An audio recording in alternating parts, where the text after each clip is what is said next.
ओम नमः सिद्धिभ्यः। ओम नमः सिद्धिभ्यः। ओम नमः सिद्धिभ्यः। निर्मल ज्ञान वरेड्या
योग सार प्रवचन बहिरात्मा की चर्चा चल रही है।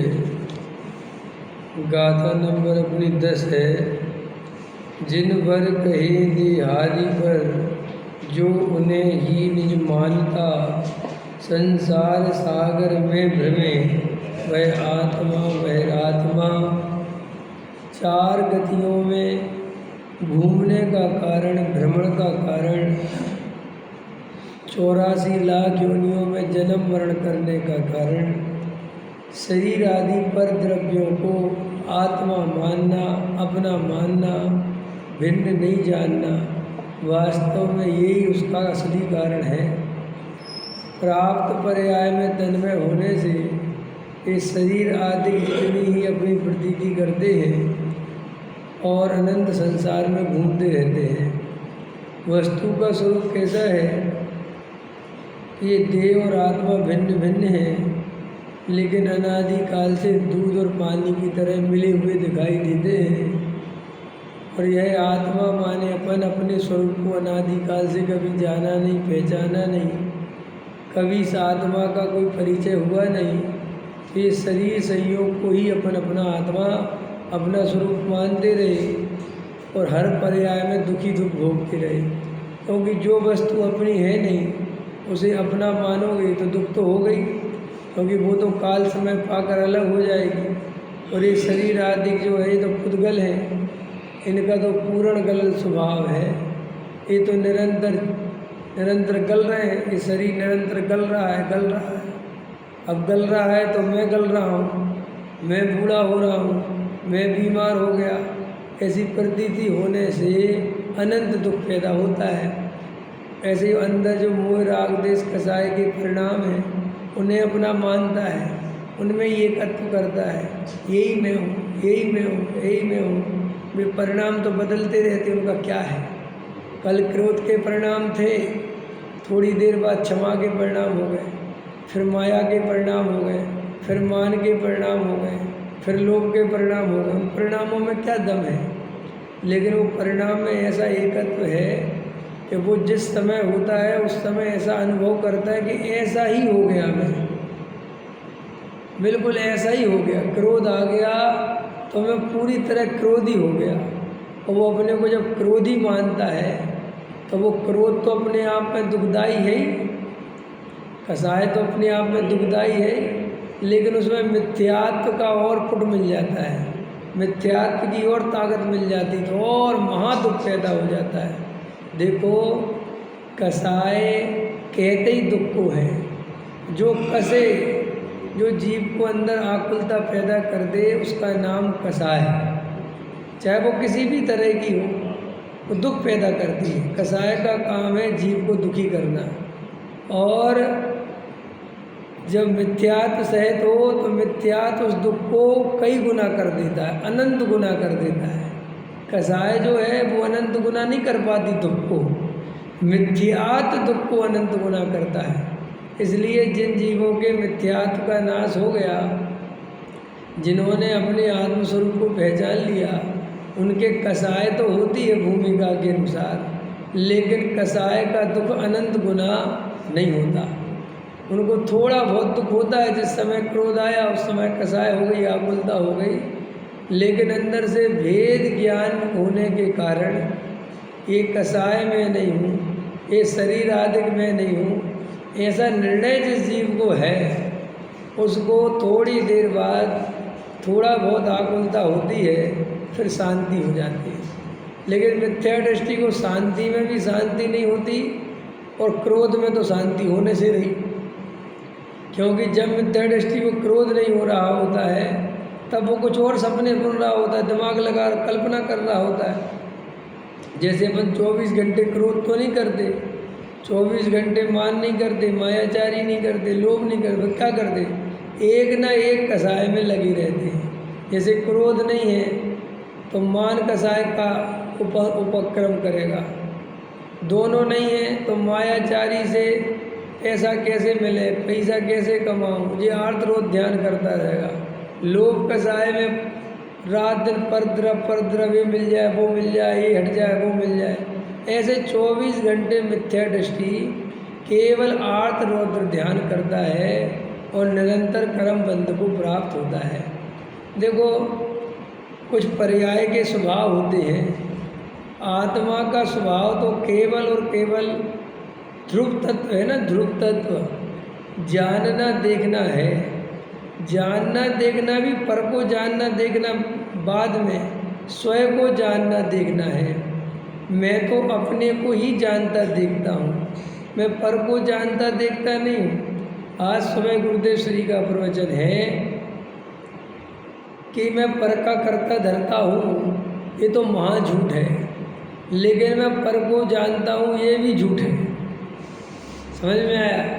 क्यों ऐसा क्यों लिया कि मैं पर को जानता हूँ, मैं पर को जानता हूँ, ऐसी धारणा ज्ञान में बैठ जाने से ये जीव पर को ही जानने में लगा रहता है।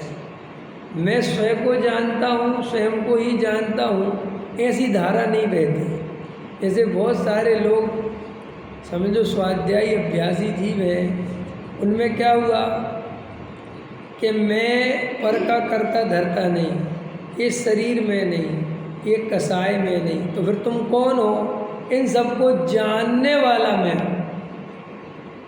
तो वो अपने जानने वाले को जानने वाला मानता है, तो वो किसको जानता है? पर को जानता है। तो वो ध्यान में भी पर को ही जानता रहता है, क्योंकि मैं जानने देखने वाला हूँ। एक कसाय आ रही है तो मैं जान रहा हूँ, तो भाई कसाय को जानने से सुख थोड़ी हो जाए। अपने को जानेगा और अपने में मग्न होगा तो सुख होगा। भाई परद्रव्य को जानने से जीव सुखी थोड़ी हो जाता है। ऐसा वो राग देश नहीं करे, कसाय नहीं करे, खाली परद्रव्य को जाने, तो ऐसा तो वीतराग भाव के बिना संभव नहीं है। इसलिए वीतराग भाव हो जाए तो वो बात बन जाए। तो अपन को पर को जानते हैं, पर को जानते हैं, ऐसी ताकत पर में नहीं लगाना, पर मेरे जानने में आ जाता है, ऐसा भी नहीं। जब ध्यान करना, देखो उपयोग दो तरह से होता है। आत्मा सुपर प्रकाशक है, लेकिन जब तक ये आत्मा छद्मस्त रहता है तब तक इसका उपयोग एक जगह लगता है, दो जगह एक साथ नहीं लगता।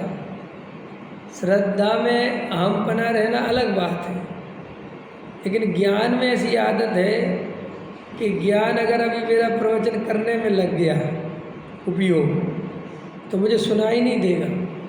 आप कहोगे नहीं आपको सुनाई तो दे रहा होगा, नहीं सुनाई तो दे रहा होगा, लेकिन उसमें मेरा पूरी तरह उपयोग वहाँ है नहीं।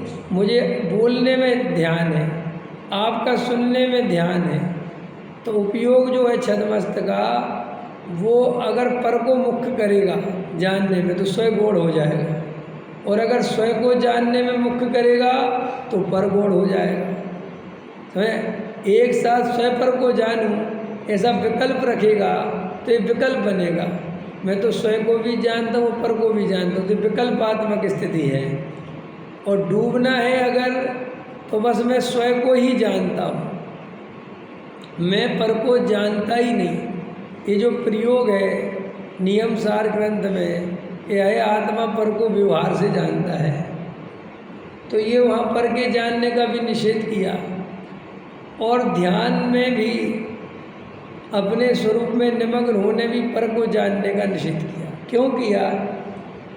कि पर को जानता हूँ ऐसा मानने से पर पे दृष्टि जाती है, और ऐसा माने कि मैं पर को जानता ही नहीं, मुझे लेने ही देने में तो अपने को ही जानता हूँ, अपने में ही रहता हूँ। तो फिर प्रकट प्रश्न आया, फिर ये माइक को कौन जानता है, ये सारी दुनिया को कौन जानता है?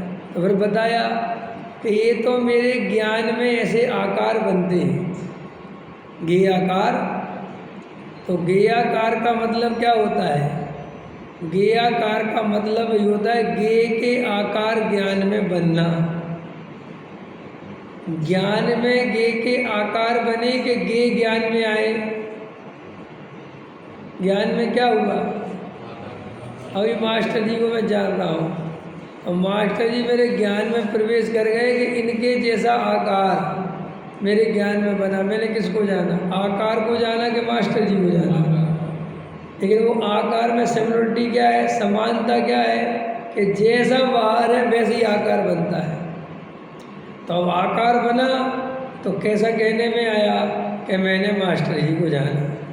अब मैं ध्यान कर रहा हूँ, अब मेरे ज्ञान में मास्टर जी झलक रहे, तो मैं मास्टर जी का कर्ता भोगता तो नहीं हूँ, लेकिन मैं मास्टर जी को जानता हूँ। तो ध्यान मेरा कहाँ रहा? सारा करता धरता तो नहीं बना, लेकिन ध्यान तो मेरा मास्टर जी पे ही रहा ना। तो आचार्य कहते हैं कि ऐसा करके तुम गेयों ही में अटके रहते हो, और वो ध्यान के नाम पर गेयों का ही ध्यान हो जाता है, ज्ञायक फिर छूट जाता है। फिर ज्ञायक का ध्यान कैसे करें? ये झलकन भी ज्ञायक है, नहीं इसमें गेय महकते। ये झलकन जो है ये गेयों की नहीं है, ये झलकन जो है ये गेय नहीं है, ये झलकन भी ज्ञायक है। ये झलकन ज्ञायक क्यों है? क्योंकि उसी ज्ञान के आकार हैं, उसमें जो रॉ मटेरियल लगा है वो ज्ञान का ही लगा है। चीनी के जो बर्तन बनाए, चीनी के जो खिलौने बनाए, उसमें जो रॉ मटेरियल लगा है वो रॉ मटेरियल क्या है? वो चीनी का है, वो रॉ मटेरियल। समझ में आया कि नहीं आया? कहते नहीं साहब वो आकार है, वो सब आकार प्रकार सब चीनी का है। ऐसे ही मेरे ज्ञान में ये जो कुछ भी झलकता है वे बाहर के पदार्थ मेरे ज्ञान में नहीं आते, मेरे ज्ञान में ही उनके आकार बनते हैं। अब आकार बनते हैं तो आकार तो ज्ञायक ही है। तो ये जो ध्यान करने में इस तरीके से अगर अपन आगे चलते हैं ध्यान की विधि में, तो ध्यान करने में बहुत आसानी हो जाती है। क्यों? कि अब गेयों को हटाने की भी चिंता चली गई न। जब अपन ध्यान करते हैं तो वो गेय तो बनते हैं, तो आपको ये भिन्न ये भिन्न ये भिन्न ये भिन्न भिन्न ये रटने में वो सारा ध्यान चला जाता है। ये मेरे नहीं, ये मेरे नहीं, ये मेरे नहीं, मैं तो जानने वाला, मैं तो जानने वाला। तो आपकी ताकत जो है वो ये भेद कल्पना में चली गई। अब आपको अभेद का अनुभव कैसे हो? तो अभेद की अनुभूति के लिए ये मेरे नहीं, ये मेरे नहीं का प्रश्न ही नहीं, सब कुछ मेरा ही है। क्या मास्टर जी? सब कुछ मेरा है कि क्या? जो मेरे ज्ञान में झलकता है वो मेरा ही है, मेरा है। गेयों को अपना मान, अरे हम गेयों को अपना मान करें, क्योंकि गेय मेरे ज्ञान में आते कहाँ है? वो आकार तो मेरा ही तो है। वो ज्ञान में जो गेयाकार हुआ है, अगर मैं गेयाकार को गेयाकार ना देख के ज्ञायक देखूँ तो क्या दिक्कत है? क्योंकि वो है तो ज्ञायक ही। भाई चीनी के बर्तनों में, चीनी के खिलौनों में आप आकार नहीं देखो, चीनी देखो, इसमें क्या दिक्कत है? अच्छा देख सकते हो कि नहीं? चीनी में देखे मास्टर जी खिलौने देखे चीनी के नहीं? चीनी के नहीं देखे तो मिट्टी के देखे होंगे। लेकिन चीनी की इसलिए कहता हूँ मैं, मिट्टी के मजबूत होते हैं, थोड़े ज़्यादा दिन चलते हैं, लेकिन चीनी के तो क्या होता है कि ले आओ और घर में शक्कर नहीं होती है तो उसी की चाय बन जाती है, कहते सब डाल अरे लोग में है ना। तो चीनी अपने सामने से पानी में डाल दो, खत्म हो गई, मिट्टी भी डाल दो, कुछ भी डाल दो, तो वे आकार तो मिट गए। बिल्कुल ऐसे ही ज्ञान में गेयों के आकार निर्मित होते हैं और प्रति समय मिटते हैं और नए बनते हैं। जैसे अब ट्विंकल को जाना तो नया गेय आकार बन गया, मास्टर जी को ना दूसरा गेय आकार, इस लड़के को जाना तीसरा गेय आकार, नरेश जी को चौथा गेय आकार, समझे। और तो पहला वाला ट्विंकल कहाँ चला गया, कोई पहले वाला गेय कहाँ चला, खत्म, उसी के आकार है भाई। आप समझ रहे, दर्पण के सामने मैं गया तो मेरा चेहरा देखा और आप गए तो किसका दिखेगा, मेरा दिखेगा। क्यों, मैं नहीं गया था क्या दर्पण के सामने, तो देखो आपको वहाँ शंका नहीं होती। आप कहते दर्पण में कोई प्रवेश थोड़ी करता है। एक बार एक गरीब आदमी था, पुराने ज़माने की बात, तो बेचारा पुराने ज़माने में लोगों के पास ये शीशे भी नहीं होते थे अपना चेहरा देखने के लिए, राजा महाराजाओं के पास होते थे, किसी को पता ही नहीं कि दर्पण क्या है। तो वो गया तो रास्ते में कहीं इतना सा टुकड़ा दर्पण का मिल गया चमचमाता हुआ, तो उसने देखा और उठाया और उसमें देखा, अरे बोले गजब हो गया, इसमें तो मेरे पिताजी मिल गए। क्या मिल गए, क्योंकि उसको चेहरा देखा तो पिताजी की फोटो लगी थी तो अपने पिताजी जैसा लगता था, तो उसने कहा अरे मैं तो पिताजी मिल गए। तो बड़े संभाल के ले आया चुपचाप और अपनी पेटी में ऊपर के कमरे में रख लिया और दिन में 3-4 दफ़े देखे पिताजी। अब उसकी पत्नी कह रहे कि जब से ये कोई चीज़ ले आए हैं कोई बीमारी सी लग गई है, समझ में आया, क्या देखता रहता है ऊपर जाके। तो वो जैसे ही काम पे गया तो उसकी पत्नी ने वो निकाला, और ये कोई औरत के चक्कर में है, ये तो बिल्कुल, और कुछ जानता ही नहीं था कि इसमें तुम ही झलकती हो, आने तो इसको बताऊंगा। समझ में आया कि नहीं आया। और वो आया और वो तो एकदम खड़ी गुस्से में, और गुस्से में खड़ी वो आया तो कहले मुझे पता चल गया। कि क्या पता चल गया, कि तुमने जो है पेटी में क्या रख रखा। और ये तुझे पता चल गया क्या। अब वो कह रही औरत है, वो कह रहा पापा है, पिताजी है, कौन कह रहा सही है, और खूब लड़ाई झगड़ा हो रहा। तो तीसरा गया, उसकी माँ गई है, अब वो माँ देख रही, कह रही बताओ मेरा बेटा किसी औरत के चक्कर में फंसा भी, तो इतनी बुढ़िया के चक्कर में अरे कैसी बुद्धि भर गई इसकी, क्या हो गया। अब फिर चौथा को दिखाया तो वो देखे तो कहे कहाँ है, इसमें तो कोई आदमी है। तो बाद में पता चला कि उसमें कोई नहीं है भाई, वो तो दर्पण है, ये तो तुम्हारा ही चेहरा है। ऐसे ही श्री गुरु कहते हैं कि ये अज्ञानी जीव अपने ज्ञान में गेयों के आकार बनते हैं और उन्हें ये गे समझ लेता है। उन आकारों को क्या समझ लेता है, गे, और उन आकारों में, उन गेयों में रस लेता है। तो वो रस लेते लेते वो पर द्रव्य में रस लेने लगता है। काय में रस लेने लगता है, पर द्रव्य में। ऐसे अपन को साक्षात आत्मा अनुभव में आने पर भी उन गेयाकारों का रस होने पर, उन आकारों की दृष्टि होने पर वो ज्ञायक सहज अनुभव में आता हुआ अनुभव में नहीं आता। आबाल गोपाल सभी को यह भगवान आत्मा सुलभ है, सबके अनुभव में आ रहा है, फिर भी यह जीव उस आत्मा के अनुभव से कोसों दूर है, वंचित रह जाता है।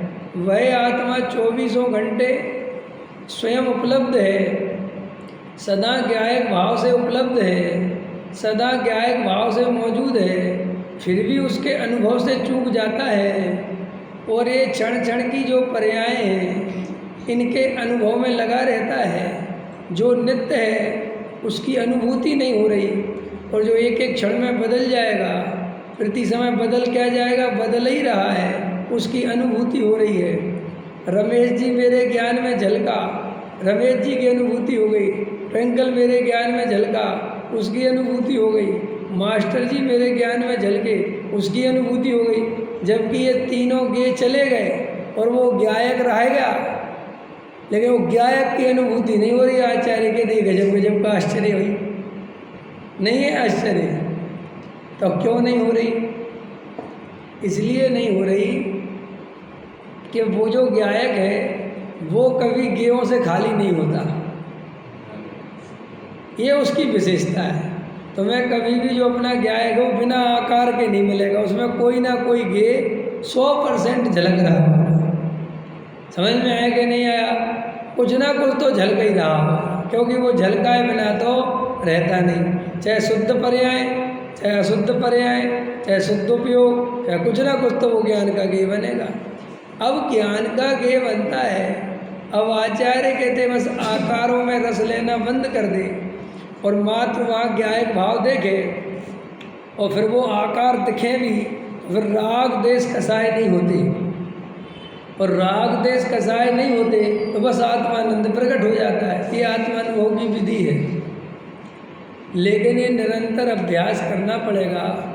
बाहर में तो अपने को ये सब अभ्यास है।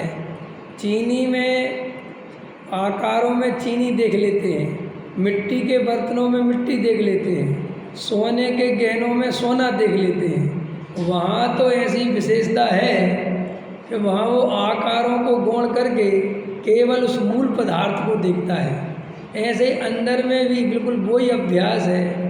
गेयों को गौण करके केवल अपने त्रिकाली ध्रुव भगवान आत्मा को स्वीकार करते हुए उसका ही अनुभवन करे, उसका ही रात दिन उसी के चिंतन मनन में डूबा रहे, तो शीघ्र अति शीघ्र आत्मानुभूति होती है।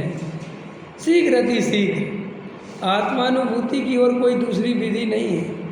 लेकिन आपको वस्तु स्वरूप की क्लियरिटी बहुत होनी चाहिए। द्रव्य गुण पर्याय के बताए ना, और पर्याय के स्वभाव अलग अलग होते हैं। औदिक भाव अलग अलग सब जीवों के होते हैं, उन्हें अपना स्वभाव नहीं मानना चाहिए। देखो कोई व्यक्ति है थोड़ा चंचल प्रकृति का है, अब कोई व्यक्ति ऐसा है कि उसकी चंचलता कम है, मन वचन कायी, कोई सरल परिणामी है, कोई तीव्र क्रोधी है, कोई तीव्र लोभी है, किसी के मायाचार ज़्यादा है, किसी के क्रोध ज़्यादा है, कोई देखने में थोड़ा सुंदर सा लगता है, कोई कम सुंदर लगता है। ये शरीर की अवस्था है। कोई पतला है, कोई मोटा है, कोई जो है पैसा कमाने में निपुण है, होशियार है, दिमाग तेज चलता है, किसी का नहीं चलता है, किसी का क्षय उपशम अच्छा है, किसी का क्षय उपशम कम है। ये सब अवस्थाएं हैं ना। तो आचार्य कहते ये सब पर्याय की अवस्थाएं हैं, तुम भूल कर भी इन्हें अपना स्वरूप नहीं मानना। भूल कर भी तुम्हें क्रोध आता है तो मैं क्रोधी ऐसा अनुभव नहीं करना। ऐसा अनुभव करना कि कुछ उदय और कुछ पर्याय की योग्यता ऐसी है मेरी, इसमें क्रोध ज़्यादा है। डरने की बात नहीं। देखो क्रोध का भेद ज्ञान करने का काम करना, मान से भेद ज्ञान करने का काम करना। अब कई व्यक्ति होते गृहीत मिथ्या दृष्टि होते हैं। कौन से मिथ्या दृष्टि है? गृहीत, बिल्कुल महागृहीत, लेकिन सरल बहुत होते हैं। कई मुसलमान आपको बड़े ईमानदार मिल जाएंगे, कई मुसलमान आपको बड़े सज्जन मिल जाएंगे, तो आप एकदम प्रभावित हो जाते हैं कि अरे देखो मुसलमान, तो मुसलमान होके आकर है तो जीव, है तो आदमी, अब उसका उस जाति का उदय नहीं है तो वह सरल है। और कोई जैनी हो, बड़ा तेज वाला हो, बड़ा गुस्से वाला हो, बड़ा झूठ फरेबी हो, कोई कहे जैनी हो गए, तो भाई जैन होने से कोई उसके उस पर थोड़ी माथे पे थोड़ी लिख दिया गया। अब उदय तीव्रता का लेके आया है तो क्या कर सकते हैं। लेकिन इस चक्कर में देव शास्त्र गुरु को नहीं छोड़ना और अन्य मतियों के धर्म की अनुमोदना मत कर देना, क्योंकि वे गृहीत मिथ्या दृष्टि है। और गृहीत मिथ्या दृष्टि है और इस समय उनकी कसाय मंद है, तो क्या हुआ, मुक्ति को प्राप्त थोड़ी कर सकते हैं। और ये कसाय की मंदता तीव्रता कुछ नहीं है, ये तो उदय पलटते रहते हैं। जो आदमी कल तक बहुत गुस्सा करता था आज वो बहुत शांत हो सकता है, और जो आज शांत है वो कल बहुत क्रोधी हो सकता है। तो ये पर्याय के स्वभाव मेरे स्वभाव नहीं है, इन्हें भूल कर भी अपना नहीं मानना। कोई सरल हो तो ये धर्म के कारण सरल हो गया, ऐसा कुछ दम बेकार की बात है। कोई देखो जीव ऐसे होते हैं, चौथा गुणस्थान हुआ और बहुत जल्दी मुनि बन जाते हैं, ज़्यादा दिन कसाई नहीं टिकती। कई ऐसे होते हैं कि चौथे गुणस्थान में पहुंच गए लेकिन करोड़ों वर्षों तक साधु नहीं बनते, नहीं आता भाव, तो उसका क्या करे जीव। इससे पता चलता है जो जो जैसी योग्यता पर्याय में होती है वो वैसा परिणमन होता है। अपन को पर्याय की आकुलता नहीं करनी चाहिए। तो फिर अपन को करना क्या चाहिए? अपन को तो भेद ज्ञान करना और आत्मानुभूति करना और पर्याय की योग्यता को स्वीकार करना, यही असली पुरुषार्थ है। बाकी बहुत ज़्यादा दिमाग लगाना नहीं, अपने स्वरूप में डूबने की बात बताई। मैं पर को जानता हूँ, ये मान्यता भी हटा रखो। तो साहब मैं पर को जानता कि नहीं जानता? भाई मेरे ज्ञान में बनते हैं गे, लेकिन मैं पर को जानता हूँ, मुझे इस पर वजन नहीं देना। क्यों? मुझे स्वयं को जानना है। जैसे लोक में भी अपन किसी प्रयोजनभूत कार्य से जा रहे हो और रास्ते में अप्रयोजनभूत चीज़ें मिलती कि नहीं मिलती, तो आप उन पर ध्यान देते कि नहीं देते? बड़े पंडित जी साहब एक बात बताते थे कि अपने लड़के को लेके अपन मंदिर जा रहे हैं और रास्ते में दुकान है, केले बिक रहे और तुम्हारी कुछ सामान बिक रहा, खिलौने बिक रहे। बच्चा कहता है देखो पापा खिलौने, तो बाप कहता है नहीं है, कहता है देखो पापा केले, नहीं है। तो पंडित साहब कहते थे नहीं का मतलब क्या है? नहीं तो क्या नहीं है क्या? केले नहीं है क्या? ओके, खिलौने की दुकान नहीं है क्या? कि भाई होते हुए भी हमारे लिए नहीं है, तो है ऐसा स्वीकार किया है। अगर ऐसा है ये स्वीकार ही नहीं किया होता और वो कहता बच्चा के खिलौने, तो फिर तो पापा कहता तुझे का दिमाग खराब हो गया, कहाँ दिख रहे हैं। लेकिन पिता ने देख लिए कि हैं, लेकिन ये बेटा यहाँ रुकने लायक नहीं है, देखने लायक नहीं है, तो भाषा क्या बोली? नहीं है, चलो सीधे। ऐसे ही अपन को आत्मानुभव करना है। तो आत्मा सुपर प्रकाशक है कि नहीं, तो बहस करने की क्या बात है भाई? बात है कि पर के प्रकाशक पने से, इस पे वजन देने से आत्मा की चेतना पर में चली जाती है, वो गेहूं को देखने में उलझ जाती है और मैं पर को जानता ही नहीं। इस पे वजन देने से चेतना पर के जानने के विकल्प से भी निर्भर हो जाती है और वो स्वयं में टिक जाती है। और अभी तो मुझे स्वयं में टिकाना है। जब मुझे केवल ज्ञान हो जाएगा तो क्या होगा भाई साहब? फिर ऐसा कोई द्रव्य नहीं जो मेरे ज्ञान में नहीं झलके, ऐसी कोई द्रव्य की पर्याय नहीं जो मेरे ज्ञान में नहीं झलके। तो मैं पर को नहीं जानता, मैं अभी जिस प्रयोजन से कह रहा हूँ तुम उस प्रयोजन से ही समझो ना, फिर केवल ज्ञान झूठा हो जाएगा। समझ में आया? वे सारे लोकालोक को जानते हैं, समझ में आया? पर पदार्थों को जानने से राग द्वेष नहीं होते, इसलिए पर पदार्थों के जानने का निषेध नहीं। हाँ, पर पदार्थों को जानने का निषेध तो नहीं है, लेकिन अगर आत्म आराधना करनी है तो पर पदार्थों से उपयोग हटाकर स्वयं में लगाना पड़ेगा। ये व्यवस्था है वस्तु की।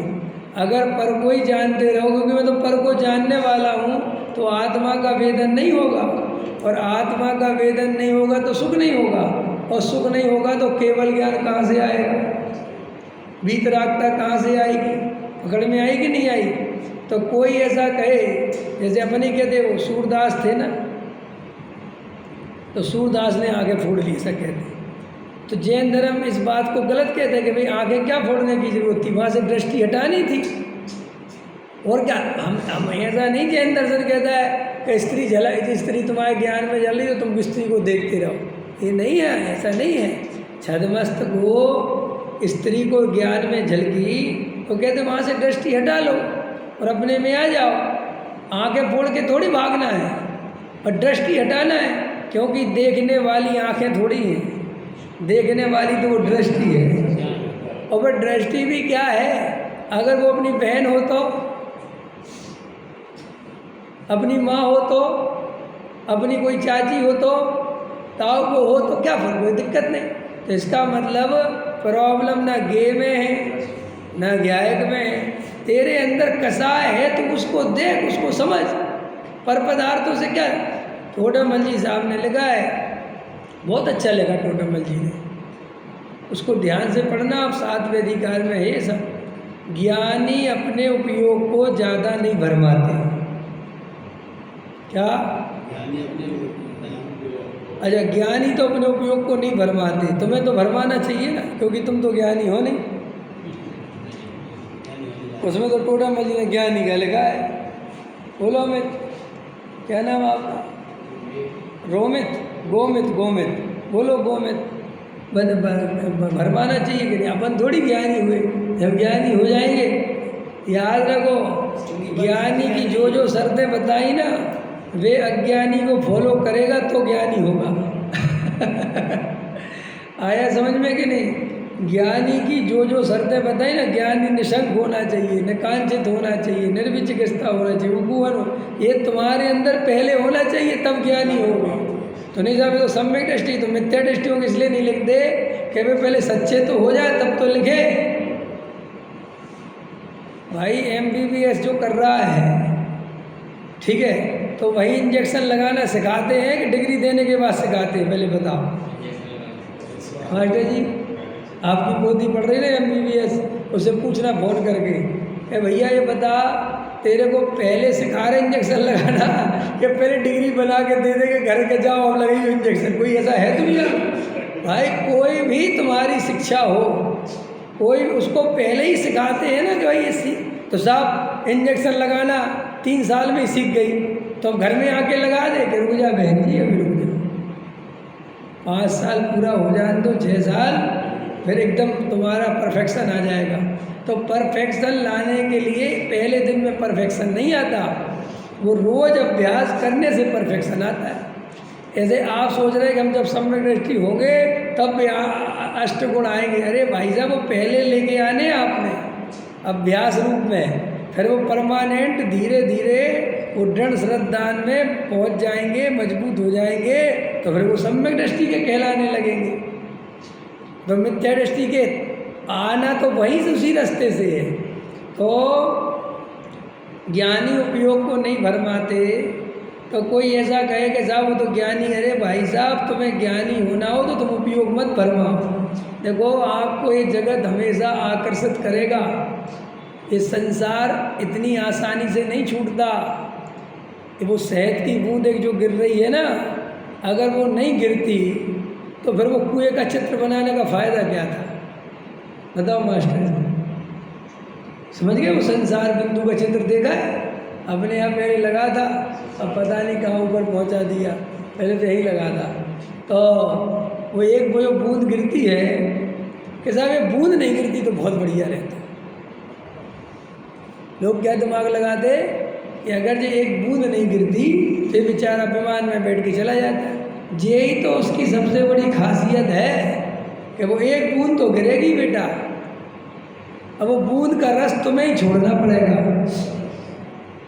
संसार बिल्कुल ही नीरस होता तो कब के छोड़ के चले जाते जी, लेकिन नहीं, उसमें कुछ अट्रैक्शन आता है और वो आशा आती है और वो आपको भ्रमित करता है। जैसे देखो, आपको आज अच्छा ध्यान लग रहा था, बढ़िया स्वाध्याय चल रहा था, अच्छा था सब, आप बढ़िया थे, आप अपने आप में खुश थे कि भाई अच्छा है अपना जीवन। इसलिए में किसी ने स्टेटस लगाया और वो बढ़िया पार्टी कर रहा है, बढ़िया नई गाड़ी खरीद के लाया 30 लाख की, और वो तुम्हारा ही दोस्त था या तुम्हारा भाई था, अब तुम्हें एकदम आग लग गई। देखो अपन कुछ नहीं कर पा रहे, देखो उसने गाड़ी भी खरीद ली, उसने कितना बढ़िया मकान भी बनवा लिया।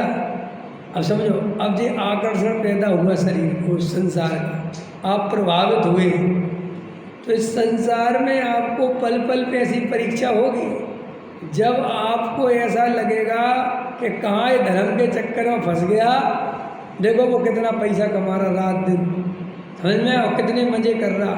कई लोग पता कैसा धर्म करना चाहते, संसार के पूरे मज़े चलते रहे,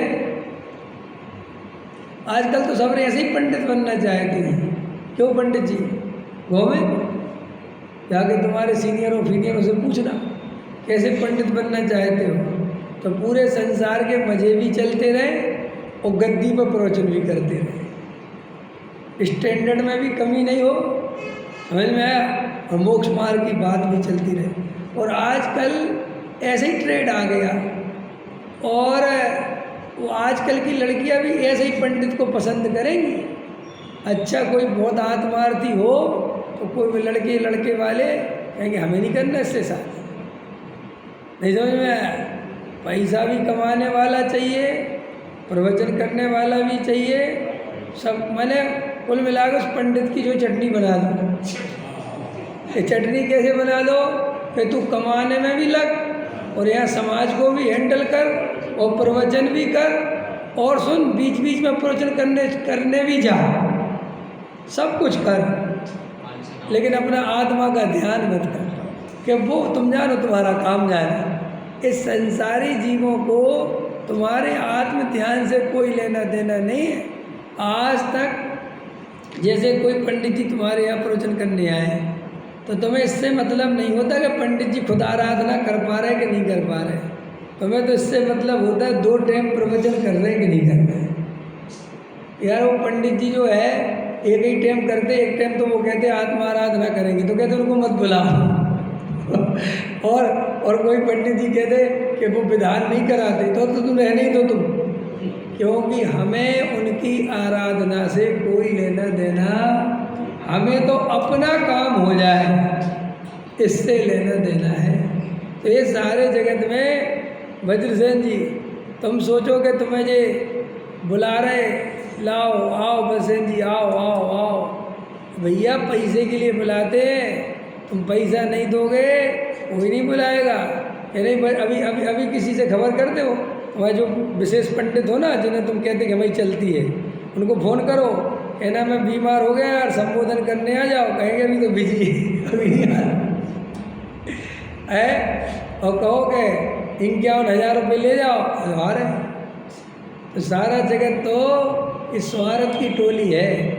तो ये संसार तुम्हें फंसाएगा, ये संसार निकलने नहीं देता है जीव को। ये मोह के जो है मोह रूपी जो शत्रु है उसने अपने आदमी सब जगह बिछा रखे।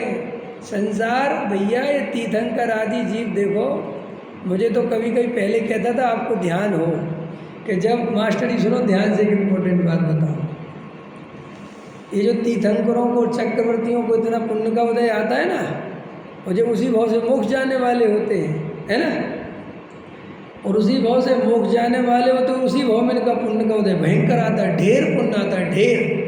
तो पता वो क्यों आता कि पुण्य भी कहता है एक बार और अजमा के देख लो इसको। क्या कहता है पुण्य? मोह कहता है कि एक और तू दाव खेल, और जितना पुण्य का उदय बढ़िया से बढ़िया हो सकता है इसके कर, कि क्यों कि एक बार फंस जाए, समझ में आया, एक बार पुण्य के उदय में थोड़ा सा मजा मान ले तो बस फिर अपन फंसा लेंगे। लेकिन वे तीर्थंकर आदि 100 धर्म इंद्र सेवा करने आता है, समझ में, लेकिन उसके जाल में फंसते नहीं। वो पुण्य का उदय उन्हें भ्रमित नहीं करता। क्या बात है। और अपन को जरा सा पुण्य का उदय आवे तो अपन तो 1 मिनट में धर्म ध्यान छोड़ दें। जरा सा व्यापार ज़्यादा चलने लगे, जरा सा ज़्यादा पैसे की आवक हो जाए तो कहता है यार ये प्रवचन झंझट है, इसके चक्कर में और काम नहीं रह पाते, वरना 2 काम बढ़ा लेते। अब ठीक है यार हम तो नहीं करते, और छोड़ो अब ठीक है ध्यान बाद में कर लेंगे। श्री गुरु कहते तुम्हें बहुत परीक्षा देनी पड़ेगी। ये मोक्ष मार्ग ऐसे ही नहीं है। तुम क्या सोचते हो IAS की परीक्षा होती है, तुम क्या सोचते हो IPS बनना कठिन है? सम्यक दृष्टि बनना दुनिया का सबसे कठिन काम है। क्या अरविंद जी? 1 लाख बार कम है, 1 करोड़ बार कम है। अनंत बार आईएएस बन सकता है आदमी। कितने बार? एक बार सम्यक दृष्टि बनना उससे कठिन है। और तुम लोगों को भी भाव भाषण नहीं है आईएएस बनने का, इसलिए तुम कहते हो ठीक है। आईएएस बनना मतलब आपको पता नहीं है, जब कोई आईएएस पास करके आता है तो बड़े बड़े जो अधिकारी होते हैं वे भी बहुत रिस्पेक्ट से बात करते हैं उस बच्चे से, क्योंकि वे जानते हैं कि भाई साहब एड़ी का जोर लगाना पड़ता है, रात दिन पागल होना पड़ता है, तब ये आईएएस पास होता है। तो वे जो इंटरव्यू लेने वाले होते हैं बड़ी इज्जत करते हैं, वो जानते हैं लड़का बहुत उसका। तो वो आईएएस जो बनता है 5 साल के लिए सूरज भूल जाता है, वो घड़ी देखना भूल जाता है, रात दिन भूल जाता है, अपने मन का खाना भूल जाता है, वो खाना क्या होता है। समझ में आया? और कभी आपको देखना हो, अब तो आपको फैसिलिटी है सब, पहले तो आपको विश्वास नहीं हो, आप यूट्यूब पे जाओ और डालो मुखर्जी नगर में तैयारी करने वाले लड़कों के कमरे और उनकी ज़िंदगी आईएएस की, देखो आप, वो दिखाएगा आपको सारी कैसे रहते हैं, कैसे करते हैं, कमरे में पड़े करते रहते हैं रात दिन। ये तुम्हारे वैज्ञानिक बनते हैं, क्या सोचते हो ऐसे ही बन जाते हैं? ये कोमल के ताऊ जी का लड़का है, वो वैज्ञानिक बन गया, 3 साल अपने को कमरे में बंद करके रखा उसने। तुम सम्यक दर्शन के लिए तो क्या कर रहे हो बोलो? और मैं आपसे ये कह रहा हूँ सम्यक दर्शन उससे कई गुना कठिन है। मैं ये कह रहा हूँ भाई साहब, हाँ कभी कहता आसान है, जब तुम उसे बहुत कठिन समझ के नहीं करते तब कहता हूँ आसान है, और जब तुम उसे बहुत आसान समझ के नहीं करते तब कहता हूँ बहुत कठिन। समझ में आया? आसान बोलता हूँ तो तुम लापरवाह होते हो, कठिन बोलता हूँ तो घबरा जाते हो, लेकिन तीसरा रास्ता ये है कि रुचि हो तो सरल है और रुचि नहीं हो तो कठिन है। लेकिन तुम्हारे अंदर उतना फोर्स जगे, मेहनत जगे। देखो मैं 10वीं क्लास पढ़ता था, हम गांव में रहते थे, हमें ज़्यादा कुछ पता तो था नहीं कि आगे की पढ़ाइयाँ क्या होती हैं, इंजीनियरिंग, बस दिमाग में था इंजीनियर बनना है, इंजीनियर बनना है। तो कोई गांव शहर में जाते थे कभी कभार, तो किसी से पूछते थे कि भाई इंजीनियर कैसे बना जाता है, तो बोले तुम्हें मैथ साइंस लेना पड़ेगा, 11th से मैथ साइंस लोगे, फिर पढ़ोगे, फिर फिजिक्स केमिस्ट्री मैथ्स ये सब पास करके फिर एंट्रेंस होगा। उस समय, अब तो आजकल इसको क्या बोलने लगे, नीट बोलने लगी ना, और उसको क्या बोलते मास्टर इंजीनियरिंग को, पीटी। हमारे समय तो पीटी ऐसा कुछ बोलते थे कि पीटी के में पीसीएम, अब पीसीएम फिजिक्स केमिस्ट्री, हमारे यहाँ कुछ और बोलते थे उस समय। इंजीनियर माने वो फिजिक्स केमिस्ट्री से इंजीनियरिंग का, तो हम उसका एग्ज़ाम पास करना होता था, फिर वो कॉलेज मिलता था इंजीनियर का। तो मैं जब 10वीं क्लास पढ़ता था तो बहुत हालत, गांव में तो बहुत मामला गड़बड़ होते हैं, पास ही होना बहुत कठिन होता है। तो बहुत पढ़ते थे 10वीं क्लास, बहुत रात दिन पढ़ते थे। तो 10वीं क्लास में मैं टॉप आ गया पूरे उसमें, स्कूल नहीं, हमारे वो क्या होता था 4-6 स्कूल का, नहीं जिला नहीं, 4-6 गांव का स्कूल का एक बोर्ड बनता था, उसमें 6 गांव के बच्चे एग्ज़ाम देने जाते थे। मैंने उस स्कूल लेवल पे आ गया, तो मन में थोड़ा जोश आ गया कि भाई टॉप आ गया यार। और टॉप कितने परसेंट में आ गया था पता? 65%, क्योंकि वहाँ तो फेल हो जाते थे सारे, और 65% माने बहुत बड़ी बात। ऐसा कहने को हो गया ना भूतो ना भविष्यति वाला का, कोई 65% ले आए लड़का, तो सब टीचर वगैरह बहुत होशियार, बहुत खुश हुए। तो मैंने, एक ठाकुर सर थे नगेंद्र ठाकुर, उनको मिठाई देने गया तो कह लगे और जैन साहब बोलते थे, क्या सोचा आगे? मैंने कहा सर मैं तो मैथ साइंस लूँगा। अच्छा, बोले मैथ साइंस, वो गणित ही पढ़ाते थे, तो बोले मैथ साइंस लोगे, क्या जानते हो मैथ्स के बारे में? मैंने कहा क्या जानता हूँ, सबसे ज़्यादा नंबर मेरे मैथ्स में ही आए। समझ में? बोले नंबरों से कुछ नहीं होता बेटा, ये बताओ तुम्हें मैथ्स करने में मज़ा आता है? मैंने कहा मुझे तो मज़ा तो नहीं आता। मुझे तो बड़ी सिरदर्दी लगती। तो बोले मैथ्स नहीं लेना, मैथ्स साइंस नहीं लेना, उसमें मज़ा आना चाहिए। समझ में आ गया। और फिर बोले तुम्हारे 10वीं की जो गणित है वो कितने पेज की थी? मैंने कहा 84। और बोले 11वीं की गणित देखी है तुमने, जो तुम शहर में जाके मैथ्स लोगे उसकी गणित की पुस्तक देखी है? मैंने कहा नहीं, मैंने तो नहीं। बोले 1000 पेज की है। समझ में आया? तो मैंने कहा नहीं सर तो डरवा रहे कह रहे मैं तुम्हें डरवा नहीं रहा, मैं तुम्हें उसकी सच्चाई से पहले ही वाकिफ करा रहा हूँ बेटा, क्योंकि तुम एकदम भावुकता में जाके ले लो और वहाँ तुम्हारा मन नहीं लगे, पढ़ नहीं पाओ तो बहुत गड़बड़ होगा। तो ऐसे हम तुम्हें सम्यक दर्शन के बारे में उसकी कठिनाइयाँ भी समझाते हैं कि तुम उसको इतना सरल मत समझ लो कि बस काम धंधे में लगे रहो, कुछ भी करते रहो, खेल कूद करते रहो और बस ऐसे ही सम्मिशन हो जाएगा। वो इतना भी सरल नहीं है। और कठिनता से कभी सरलता की ओर बोलते हैं तो इसलिए बोलते हैं कि तुम उसे इतना कठिन ना समझ लो कि करने की ना सोचो। लोक में यही विधि है कि नहीं? समझ में आया? तो उस सर ने मेरे से कहा कि ना मैं तुम्हें डरा रहा हूँ, तुम्हें जो सच्चाई है उतनी ताकत से अगर काम कर सको तो वो कर सकते हो, करने की कोई बात नहीं, करते ही। समझ में आया? सच्चाई है। जब हम पर करने गए, पढ़ लिया हमने मैथ्स साइंस, पर देखा तो समझ में आया वास्तव में बहुत मेहनत चाहिए, रात दिन चाहिए। तो ऐसे जो IAS वगैरह हैं ये बनते हैं, आपको लगता है अरे इनमें से कितने तो फेल हो जाते बेचारे। लाखों बच्चे तैयारी करते हैं, जब 200-400 बच्चे निकल पाते बड़े ही मुश्किल से, और फिर वो 200-400 में से इंटरव्यू में 20-25 पास होते हैं। हम साल कितने ही तो IAS बना पाते 30-35 पर, इतना ही है हमारा रेस। समझ? क्योंकि हमारे पास जगह भी लिमिटेड है और हमने जानबूझ के उसको कठिन भी इसलिए बना रखा कि भाई सबको बना देंगे, जगह कहाँ से देंगे।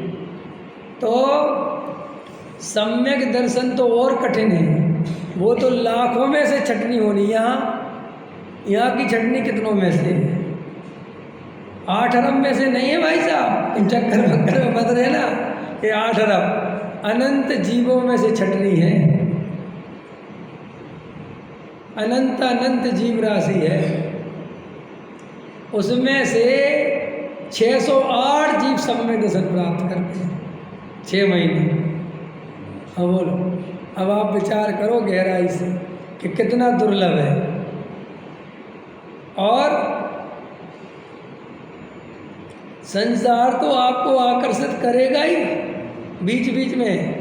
वो तो IAS जो बनने जा रहा है, कभी भाई की शादी आएगी, कभी बहन की आएगी, कभी दोस्त की बारात जा रही होगी, सब छोड़ना पड़ेगा। ऐसे आपको अगर सम्यक दर्शन लेना है तो मोटर गाड़ी बंगले हो तो भी उनकी रुचि छोड़नी पड़ेगी, और नहीं हो तो उनके सपने देखना छोड़ना पड़ेगा। एक आत्मा की धुन लगानी पड़ेगी।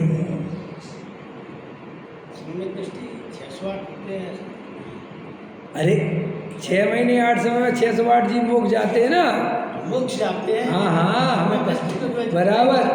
अरे लेकिन 6 महीने 8 समय में इतना ही गुणस्थान, चौथे से 5वां, 5वें से 6वां, ये सब संख्या लिखी हुई है। तो चौथे सम्यक दृष्टि जीव भी 6 महीने में लगभग इतनी संख्या में पैदा हो पाते, माने सम्मिशन सब नहीं कर पाते, बहुत लिमिटेड।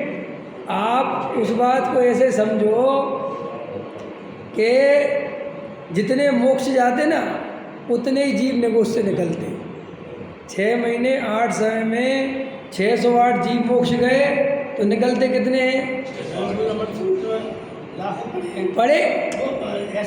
अरे लाखों पढ़े। सम्यक दृष्टि की संख्या अलग है। जो सम्यक दृष्टि होते हैं वे हो गए, पढ़े रहे वे लाखों वर्षों तक, उससे क्या दिक्कत है? आप होने की बात, वो माने नया होना। नहीं तो ज़्यादा हो सकते हैं, कम भी हो सकते हैं, ज़्यादा हो सकते हैं। अरे कम और ज़्यादा की संख्या नहीं बता रहे हम आपको क्या बता रहे कि 608 जीव निगोष से निकलते हैं, ये पता है, और 608 जाते हैं, ये पता है। तो ऐसे ही गुणस्थानों में भी चौथे गुणस्थान में पहले से चौथे में कितने जीव जाएंगे उसका भी 6 महीने 8 समय का डाटा फिक्स है कि इतने ही जीव जा पाएंगे। फिर चौथे से 5वें में कितने जाएंगे उसका भी डाटा फिक्स है। फिर कितने सम्यक दृष्टि आठवें गुण स्थान में 2.5 दीप में कितने जीव रहेंगे उसकी संख्या निश्चित है। 9वें गुण स्थान में कितने जीव रहेंगे उसकी संख्या निश्चित है। 10वें गुण स्थान में कितने जीव रहेंगे उसकी संख्या निश्चित है। 11वें गुण स्थान में एक साथ कितने जीव रहेंगे उसकी संख्या निश्चित है। ऐसे ही सम्यक दृष्टि वो रहेंगे जो आप कह रहे हैं वो तो उतने रहेंगे, लेकिन जो नए होने वाले हैं वे भी बहुत नहीं होते। 6 महीने के रेसों में बहुत रेयर जीव सम्यक दृष्टि होते हैं। जैसे अभी अपना भारत क्षेत्र है, अपना भारत देश है, तो यहाँ पर भी सम्यक दृष्टि बहुत लिमिटेड। और जैसे अभी मान के चलो 20 सम्यक दृष्टि हो उदाहरण के लिए, 30 हो 40 हो, तो अब संख्या कितनी है, कितनी संख्या है, संख्या कितनी है पूरे इसकी अमेरिका की मिला के है 8 अरब हो गई ना, 7 थी ना पहले, अब तो 8 हो गई होगी। अब 8 अरब में अपन रेशो लगाओ कि सम्यक दृष्टि जीव कितने होंगे, ये 8 अरब का रेशो है। तो अगर अपन अभी अपने ही भारत देश की जनसंख्या 150 करोड़ है, अब 150 करोड़ में अगर अपन विचार करें तो 10-20 सम्यक दृष्टि मिल जाए तो बहुत बड़ी बात है। 10-20 समझ में, और 2-4 निकल जाए भाई। अब 2-4 सम्यक दृष्टि उम्र होगी आयु होगी तो निकलेंगे कि नहीं निकलेंगे, तो वे 2-4 फिर आएंगे। मैंने वो सम्यक दर्शन बहुत दुर्लभ चीज़ है। देखो अपन इतने सारे विद्वान निकले, लेकिन विद्वानों में भी जो वास्तव में सही विद्वान है वो कितना कम है। अब बाबूजी चले गए, डॉक्टर साहब चले गए, संजीव जी चले गए, उत्तम चंद जी चले गए, ज्ञानचंद जी चले गए, बाबू भाई वगैरह तो और पहले ही चले गए थे, जो हमारे सामने गए अपन तो उनकी बात बता रहे। अब देखो उतने ही विद्वान उस लेवल के नहीं ला पा रहे। माने ये आराधना, ये जो मोक्ष मार्ग है ये बहुत दुर्लभ है। तो तुम इसको ऐसे ही मजाक में नहीं समझना और इतनी ताकत लगा के मेहनत करना कि ये बहुत चूक न जाओ, क्योंकि अनंत बार चूके हैं अपन। कितने बार चूके भाई साहब। देखो लोक में जो चीज़ बहुत मेहनत से मिलती है, बहुत कठिनता से मिलती है, तो उसकी कठिनता का भी ज्ञान कराया जाता है। कराया जाता कि नहीं। जैसे देखो एक बच्चा 8वीं क्लास में आ गया तो उसकी माँ क्या बोलती, भैया पढ़ो क्लास बड़ी है, अब 8वीं में आ गए पढ़ो, तो भी वो खेल लेता है थोड़ा बहुत। लेकिन जब वही बच्चा 10वीं क्लास में जाता है तो और बताते कि भैया अब और पढ़ो ना, ये फेल हो जाओगे। ऐसे ही सम्यक दर्शन वो तो बहुत जल्दी जाता है, 1 मिनट में भी हो जाए और तुम्हारे 1 सेकंड में भी हो जाए, होने की बात नहीं है, लेकिन बहुत दुर्लभ है। आप उसको मजाक में मत लो, आप उसको टाइम पास मत समझो। आपको सम्यक दर्शन तब होगा जब आप एक भी पुद्गल परमाणु की रुचि अंदर से नहीं रखोगे। सोचो बात, अगर एक पुद्गल परमाणु की रुचि रह गई तो सम्यक दर्शन नहीं होगा। तो बोलो सम्यक दर्शन कितना कठिन है। और चाहो तो एक झटके में सबकी रुचि छोड़कर आत्मा की रुचि करो तो सम्यक दर्शन कितना सरल है।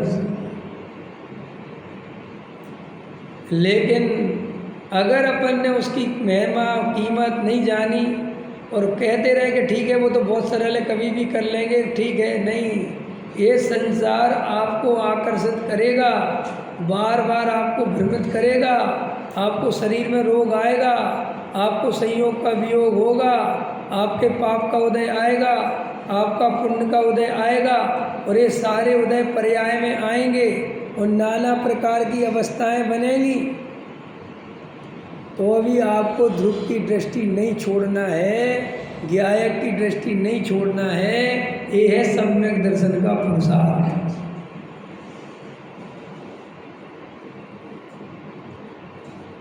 आया समझ में कि नहीं? पकड़ में आया? मैंने आप गहराई से ये पर्यायों में रस मत लो। ये तो पर्याय बनेंगी, आपको ऐसा लगेगा कि यही सब है, यही सत्य है, यही सत्य है। ये एक समय का सत्य है भाई साहब, सिर्फ एक समय का सत्य है। इसके बाद ये दोबारा कभी आने वाला नहीं है। ये पर्याय है, ये सत्य है। सत्य है माने, सत्य है माने इसकी सत्ता है, सत्ता है, लेकिन ये त्रिकाल सत्य नहीं है। ये कुछ ही समय बाद ऐसी बिछड़ेगी, ऐसी नष्ट होगी कि 3 काल में दोबारा देखने नहीं मिलेगी। ये परिणामों से डरो मत। ये नाना प्रकार के विचित्र परिणाम आते हैं, कभी कोई भाव, कभी कोई भाव, कभी कोई तुम डरो मत। तुम पक्का भेद ज्ञान रखना और परिणामों से भय मत खाना। और ये परिणाम दोबारा कभी दिखने के नहीं, एक बार जाने के बाद। तो तुम कहते ना कि वो फोर्स नहीं आता, फोर्स नहीं आता। तो फोर्स क्यों नहीं आता? इसलिए नहीं आता कि तुम बार बार इन पर्यायों में एकत्व कर बैठते हो। और वो ज्ञायक इन गेयों से कभी खाली होने वाला, वो तो वहाँ गे रहेंगे, लेकिन वे गे नहीं है। उनको गे मानना ज्ञान है, वे ज्ञायक हैं। क्या है वे? क्योंकि वहाँ गेयों का प्रवेश नहीं होता, तो फिर वो जो आकार है वो किसका है? वो ज्ञान का ही आकार है। ज्ञानाकार ही गे आकार है। क्या? हाँ, तो ज्ञानाकार में ज्ञान को देखो। ज्ञान में काय को देखो? काय को देखो? ज्ञान को, ज्ञायक को। और सुनो थोड़ी गहरी बात, ज्ञान ही ज्ञायक है। क्या? और देखो गहरी बात, वो जो ज्ञान की पर्याय है ना, एक एक समय की, वो ही ज्ञायक है। पर्याय कैसे ज्ञायक हो गई? क्यों गोविंद बताओ? जो पर्याय है, सेकेंड ईयर पढ़ते हो? अच्छा चलो ठीक है, बताओ। जो ज्ञान की पर्याय है वो ज्ञायक है कि नहीं? आप कहोगे नहीं, वो तो पर्याय है। वो पर्याय ज्ञान में वही समर्पित हो गई है। हाँ, इसलिए वो ज्ञायक ही बराबर। अब चलो, बहुत अच्छा बोल दिया। समर्पित का अर्थ बताओ भाई। जो पर्याय है वो ज्ञायक को समर्पित हो गई, इसका अर्थ क्या है? अरुण जी बताओ, पता है? नहीं, आप बताओ। नरेश जी है वो? रमेश जी बताओ। ज्ञान की पर्याय ज्ञायक को समर्पित हो गई, इसका मतलब क्या है? श्रद्धा की पर्याय। और सुनो, ज्ञान की अकेली मत लो, श्रद्धा की पर्याय ज्ञायक को समर्पित हो गई। 3 पर्याय है ना, कौन सी है 3? ज्ञान चारित, दर्शन ज्ञान चारित, सम्यक दर्शन, सम्यक ज्ञान और सम्यक चारित। तीनों अपने ज्ञायक को समर्पित हो गए। ठीक है, एक त्रिकाली ध्रुव और वे 3 पर्याय। तो वो ज्ञायक को समर्पित हो गई, इसका मतलब क्या है? उसी रूप हो गई, उसी रूप हो गई। मास्टर जी बताओ। अभेद हो गई। हाँ, बहुत अच्छा। ये बिल्कुल अभेद शास्त्रीय शब्द हो गया। ये ठीक है, लेकिन आपने बोला ठीक, अभेद हो गई, सही है, सही है। अभेद हो गई माने उनने ये कहना चालू कर दिया मैं ज्ञायक, माने अपनी जो पर्याय की सत्ता थी उसको मिटा दिया होते हुए भी। और स्वर क्या आया पर्याय का? मैं ज्ञायक। श्रद्धा से पूछा तुम कौन हो? मैं ज्ञायक। ज्ञान से पूछा तुम कौन हो? मैं ज्ञायक। चार से पूछा तुम कौन हो? मैं ज्ञायक। इसका नाम है पर्याय ज्ञायक में समर्पित हो गई। और जब तक पर्याय ज्ञेयों में समर्पित है, पर में समर्पित है, तब तक वो पूरे टाइम रात और दिन जन्म मरण करने वाली है, उसको अमरता मिलने वाली नहीं है। और जिस पर्याय ने मैं गायक हूँ ऐसा कहा, वो अमर हो गई, वो अमर ही हो गई। कि कैसे अमर हो गई? अब पर्याय आती रहेंगी लेकिन अमरता चलती रहेगी। अब बस मैं गायक, तो यहाँ एक पर्याय ने कहा मैं गायक, तो अगली पर्याय ने फिर कहा गायक, तो वो अभेद हो गई, अखंड हो गई, अविनाशी हो गई, तद्रूप हो गई, चिद्रूप हो गई। समझ में आया कि नहीं आया? कि जितने विशेषण अपन पढ़ते हैं शास्त्रों में, वे इसी के अर्थ में निकल के आते हैं। तो ऐसे अपन अपने गायक को समर्पित हो जाएं और एक अंदर धुन सवार कर लें कि मैं तो एकमात्र गायक तत्व हूँ और जानना देखना मेरा काम नहीं। समझ में आया? स्वयं में रहना मेरा काम, स्वयं में रहना मेरा काम। समझ में आया? गायक मेरा नाम, स्वयं में रहना मेरा काम। ये पर को जानना मेरा काम, इसमें पर आ जाता है, और पर आया तो भेद आया, भेद आया तो विकल्प आया, विकल्प आया व्यवहार आया, व्यवहार आया बंध आया, संसार आया। समझ में आया? और मैं गायक, मुझ में रहना मेरा काम, बस मैं तो मेरे ही में रहता हूँ। हिसाब ये झलकन फलकन ये सब गायक है, मुझे गायक ही गायक दिखाई देता है। जैसे समुद्र में पानी पानी पानी पानी पानी पानी, सोने के आभूषणों में सोना सोना सोना सोना सोना, नमक में खारा खारा खारा खारा खारा, ऐसे ही गायक में केवल और केवल ज्ञान समुद्र, केवल और केवल ज्ञान समुद्र। ना गे है, ना कोई आकार है, ना कुछ है, बस सत्ता मात्र गायक हूँ मैं, अपने में रहने वाला। पर में जाता नहीं, पर से आता नहीं, पर में कुछ होता नहीं, पर में मेरा कोई संबंध नहीं। ऐसा अवेद अखंड आत्मा का अनुभव करें तो 1 मिनट के अंदर जीव सम्यक दृष्टि हो जाता है। और संसार का रस उसके लिए छोड़ना पड़ेगा। अगर संसार का रस पड़ा रहा, संयोगों में एकत्र बुद्धि पड़ी रही, संसार में सुख की वांछा पड़ी रही, तो तुम हिमालय पे जाके ऐसे गायक का ध्यान कर लेना, वहाँ पर भी मिथ्या दर्शन बना रहेगा। ये पहली शर्त है कि संसार से सुख बुद्धि टूटनी चाहिए, पहली शर्त है। हम लोगों को जो सम्यक दर्शन नहीं हो रहा, वो ध्यान नहीं करने के कारण नहीं, ऐसा नहीं है मास्टर जी। अच्छा एक बात बताओ मास्टर जी, समय तो हो गया, अपने ध्यान जो आपको बताया, ये ध्यान कर सकते हैं कि नहीं, और ये ध्यान हो सकता है कि नहीं, और ये हो जाता है कि नहीं, घबराना नहीं। फिर भी मिथ्या दृष्टि क्यों बने रहते? पता है क्यों? क्योंकि वो श्रद्धा में विपरीतता लेके ध्यान है। श्रद्धा में पहले जैसे समझ लो नमक की डली दबा रखी ना उस चींटी ने, और उसको चीनी खिला रहे हैं, तो स्वाद काहे का आएगा? तो चीनी गई मुंह में कि नहीं गई, तो लेकिन स्वाद तो न गई। ऐसे ही हम लोग जब तक श्रद्धा का एक एक कोना गायक के लिए समर्पित नहीं करेंगे, जब तक ज्ञान का एक एक कोना गायक के लिए समर्पित नहीं करेंगे, तब तक वो लीनता कभी भी आनंद देने वाली। चाहे आप 1 घंटे ध्यान कर लो और आपको 1 घंटे शांति मिल जाएगी, मैं शांति की मना नहीं कर रहा हूँ। देखो ये विपश्यना वाले होते हैं ना, इनके यहाँ भी शांति मिल जाती है आदमी को जाके।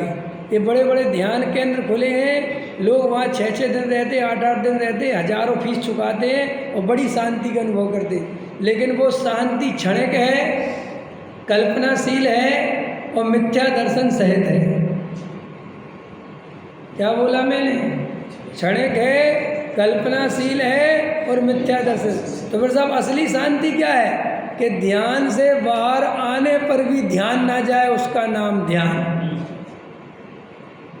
श्रद्धा में ऐसा खचित हो जाए वो गायक का रस कि फिर चाहे दुकान चलाए, चाहे मकान बैठाए, चाहे कुछ करे, लेकिन अंदर में एक अखंड गायक की धारा जिसके बहने लगी, केवल वो ही जीव सम्यक दृष्टि होता है। ऐसे तो लोग रोज ध्यान कर लेते हैं और शब्दों में वो गायक वगैरह कर लेते हैं 2-5 मिनट, जैसे वो निश्चयभाषी कर लेता है, और अंदर में कोई वो अविरल धारा, वो श्रद्धान में परिवर्तन नहीं होता। सहजानंद।